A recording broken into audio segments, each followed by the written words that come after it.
हरे कृष्णा। एक बार परम कौतुकी लीला में भगवान शिव जी ने माँ पार्वती से कहा कि हे देवी, यदि तुम मुझ पर प्रसन्न हो तो तुम पृथ्वी पर कहीं पुरुष रूप से अवतार लो और मैं स्त्री रूप धारण करूंगा। यहाँ जैसे मैं तुम्हारा प्रियतम स्वामी और तुम मेरी प्राण प्रिया भार्या हो, उसी प्रकार वहाँ तुम मेरी स्वामी तथा मैं तुम्हारी पत्नी बनूंगा। बस यही मेरा अभीष्ट है।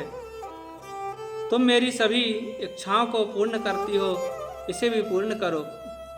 शक्तिमान की इच्छा पूर्ण करने के लिए शक्ति देवी ने स्वीकृति दे दी और कहा कि नवीन मेघ के समान कांतिमय जो मेरी भद्रकाली नाम की मूर्ति है, वही श्री कृष्ण रूप में पृथ्वी पर अवतार लेगी। अब आप भी अपने अंश से स्थिर रूप धारण कीजिए। शिव जी ने परम संतुष्ट होकर बोले कि मैं तुम्हारी प्रिय कामना से भूतल पर 9 रूप में प्रकट होऊंगा।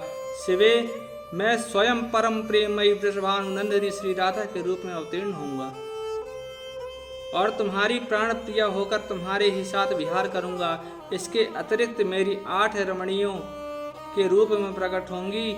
वे ही मनोहर नयना श्री रुक्मणी और सत्यभामा आदि तुम्हारी 8 पटरानियां होंगी। इसके अतिरिक्त जो मेरे भैरवगण हैं वे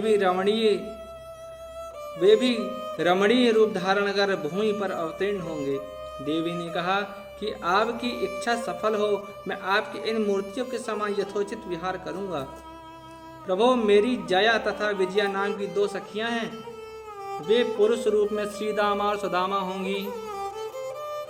विष्णु भगवान के साथ मेरा पहले से निश्चय हो चुका है। वे हलायुद्ध रूप में बड़े भाई होंगे तथा सदा मेरे प्रिय कार्यों का साधन करेंगे। उन महाबली का नाम राम होगा। इस प्रकार मैं तुम्हारा कार्य सिद्ध कर अपनी महती कीर्ति की स्थापना करके पुनः भूतल लौट आऊंगी।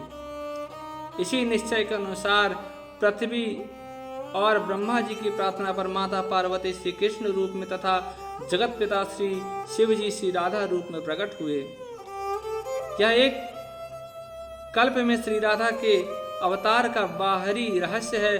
भगवान और भगवती के अवतार की गूढ़ अभिसंधि को तो दूसरा कौन जान सकता है। हरे कृष्णा।